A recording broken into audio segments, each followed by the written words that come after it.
ఇవాళ చెప్పబోయే స్టోరీ పేరు జోకర్ అండి. మా తమ్ముడు ఫ్రెండ్ రవి తనది ఈ స్టోరీ. మనం ఛానల్ నడుపుతున్నప్పుడు అందరికీ చెప్పుకుంటాం కదా. సో నేను మా తమ్ముడు NSTH నాగర్ 1991 వ్లాగ్స్ మా ఛానల్ పెట్టామని చెప్పి సబ్స్క్రైబ్ చేసుకోండి అని నాకు మా తమ్ముడికి తెలిసిన ఫ్రెండ్స్కి ఫ్యామిలీ మెంబర్స్కి చెప్పాము. సో అలా మా ఛానల్ని సబ్స్క్రైబ్ చేసుకున్న వాళ్ళు మా వీడియోస్ అన్నీ చూస్తారు కదా. చూసిన వాళ్ళలో కొందరికి పాస్ట్లో కొన్ని అనుభవాలు ఉంటాయి కదా, వాళ్ళు మా దగ్గరికి వచ్చి లేదా మా నెంబర్కి కాంటాక్ట్ అయ్యి వాళ్ళ స్టోరీలను మాకు చెప్తారు. మేము అన్నీ విని వీడియో కింద చేసుకుంటాం. ఇదంతా నేను ఎందుకు చెప్తున్నానంటే డైరెక్ట్గా స్టోరీ చెప్పకుండా ఇదంతా ఎందుకు అంటే ఒకరిద్దరు కొన్ని వీడియోస్కి మీరు ఇలా స్టోరీస్ వస్తున్నాయి అని కామెంట్ పెడుతున్నారు, మరి కొందరేమో ఇదంతా ఫేక్ అని పెడుతున్నారు. సో వాళ్ళకు నా ఆన్సర్ ఏంటంటే ఇదే నా ఆన్సర్. ఇక స్టోరీలోకి వెళ్ళిపోయే ముందు హాయ్ ఫ్రెండ్స్, ఎలా ఉన్నారు? బాగున్నారా? మీరు బాగుంటే నేను బాగుంటా. హాయ్, నా పేరు రవి. నేను స్కూల్లో చదువుతున్నప్పుడు ఒకరోజు నా క్లాస్మేట్ అశోక్ బర్త్డే ఫంక్షన్ ఉంది. అప్పుడు మేము 7th క్లాస్ చదువుతున్నాము. నేను ఆ రోజు సాయంత్రం బర్త్డే పార్టీకి వెళ్ళాను. కేకులు, బిస్కెట్లు, బెలూన్స్ చాలా బాగా అరేంజ్మెంట్ చేశారు. వాళ్ళు కొంచెం డబ్బున్నోళ్ళు, సో సింపుల్గా మామూలుగా కాకుండా బాగా చేశారు. లాస్ట్లో జోకర్తో పర్ఫార్మెన్స్ పెట్టారు. అందరికీ ఆ జోకర్ చూస్తుంటే నవ్వు వస్తుంది, కానీ నాకు మాత్రం భయం వేస్తుంది. అందరూ నవ్వుతూ జోకర్ చుట్టూ చేరిపోయారు. నేను మాత్రం మూలక ఎక్కడో నుంచొని జోకర్ చేసే వింత వింత విన్యాసాలు చూస్తూ ఉన్నా. మరెందుకో తెలియదు ఆ జోకర్ చూపు నా వైపు పడింది. నన్ను రమ్మన్నాడు. నేను రానన్నాను. మెల్లిమెల్లిగా నా దగ్గరకు వచ్చారు. ఆ జోకర్ గాడు విన్యాసాలు చేసుకుంటూ నా దగ్గరకు వచ్చాడు. నాకేం భయం వేస్తుంది, కానీ చుట్టుపక్కల ఉన్న పిల్లలు మాత్రం నవ్వుతూ సరదాగా ఆ జోకర్ ఎదవ ఇంకేం విన్యాసాలు చేస్తారని వాడినే చూస్తూ ఉన్నారు.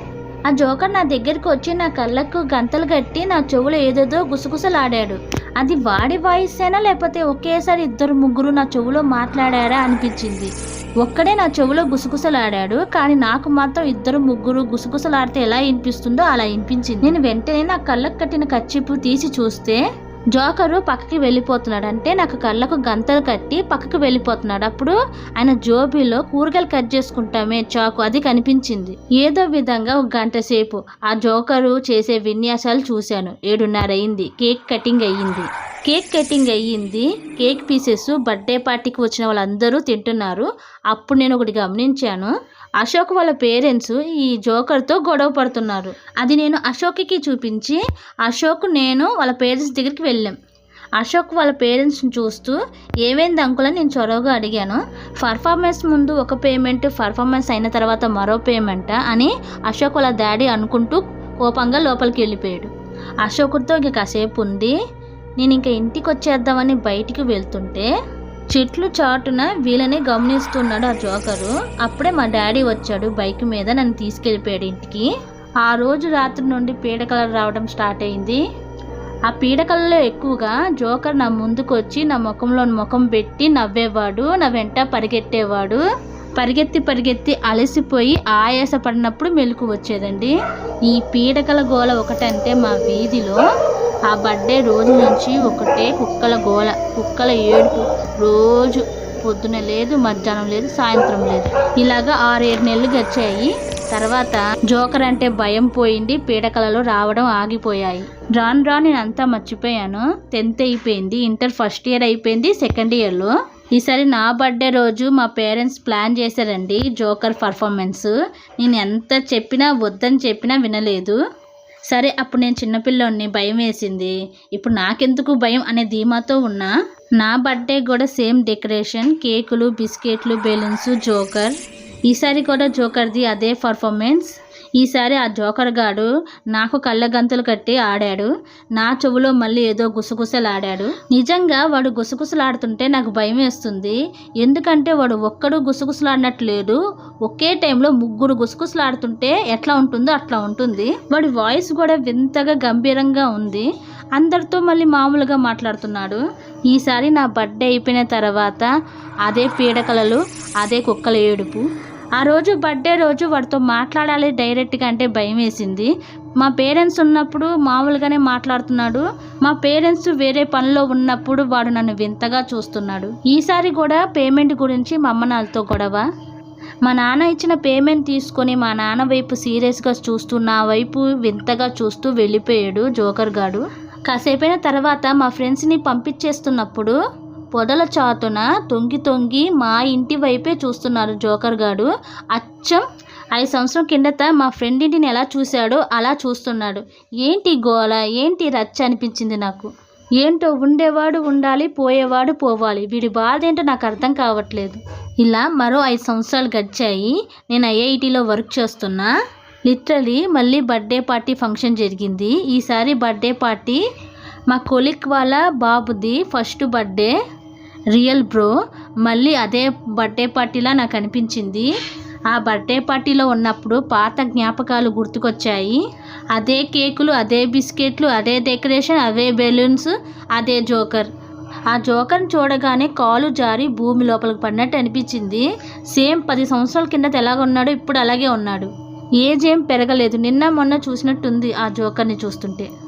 అదే ఎలా నన్ను చూస్తూ క్రీపీ స్మైల్ ఇచ్చారు నన్ను గుర్తుపట్టినట్టు. ఈసారి కూడా డైరెక్ట్గా మాట్లాడలేకపోయాను, ఎందుకంటే నాకు ధైర్యం చాలా లేదు. ఈసారి కూడా నన్నే పిలిచాడు, నన్నే టార్గెట్ చేశాడు, నాకే కలగంటలు కట్టాడు. ఈసారి కూడా చెవులో ఏదో గుసగుస, ఒకేసారి 3 మాట్లాడినట్టు. ఈసారి కూడా పేమెంట్తో గోల, నన్ను చూసి వెళ్లే ముందు క్రీపీగా స్మైల్ ఇవ్వడం. ఈసారి కూడా పొడల్లో తొంగి చూస్తాడు కదా అని బయట నేను కాపలా కాస్తూ ఉన్నా. నేను అనుకున్నట్టే పొడల్లో తొంగి చూస్తున్నాడు వాళ్ళ ఫ్యామిలీ కేసి. కానీ నాకు ధైర్యం చాలలేదు. చొక్కా కాలర్ పట్టుకొని గట్టిగా అడగాలనుంది. ఈసారి కనిపిస్తే మొహం పగిలేలా కొడతా, ఈసారి కనిపిస్తే మొహం పగిలేలా కొడతా అని అనుకుంటూ ఉంటా. కనిపిస్తేనేమో కాళ్ళు చేతులు గజగజ వణుకుతూ ఉంటాయి. వాడంటే ఎందుకు భయమో తెలియదు. వాడు నన్నే ఎందుకు పిలుస్తాడో తెలియదు, నా చెవులో ఎందుకు గుసగుసలాడతాడో తెలియదు. వాడు గుసగుసలాడితే ఒకేసారి 3, 2 గుసగుసలాడుతుంటే ఎలా ఉంటుందో అలా ఉంటుందో. అది ఎందుకు అలా ఉంటుందో తెలియదు.